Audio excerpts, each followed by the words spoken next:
Hi, my name is Matthew Zick, and in this video, I'm going to discuss an event of popular culture and how it affected my local community as well as how it affected myself. So for some context, I was born in Illinois, but when I was 5, I moved to Vermont, and that's where I grew up. And the event is going to be a field trip that I went on when I was in elementary school.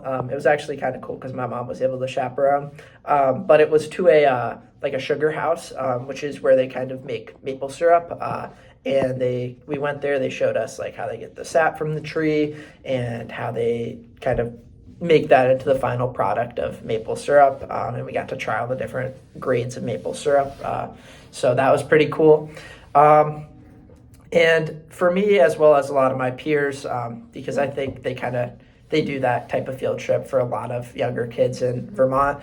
But it kind of was an introduction to how important the maple syrup industry is in Vermont. We're actually the biggest producers in America. In a lot of years, we produce more than half of the maple syrup that's produced in this country.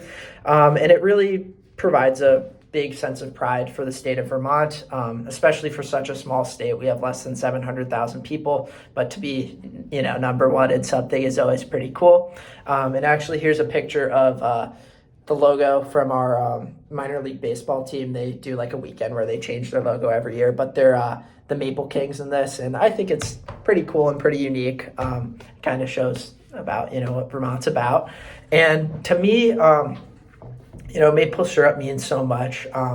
It really kind of, reminds me of my childhood, and, the place where I grew up. And especially now, I used to like artificial maple syrup prior to moving to Vermont. But now if I'm having maple syrup, it has to be from either Canada or Vermont, and it has to be a real deal. So, for me, basically, it just represents my childhood. And I think that, this field trip kind of was a good introduction to that. And I really think it was cool, too, that my mom was able to chaperone and kind of experience that with me. So that's my video. Thank you very much.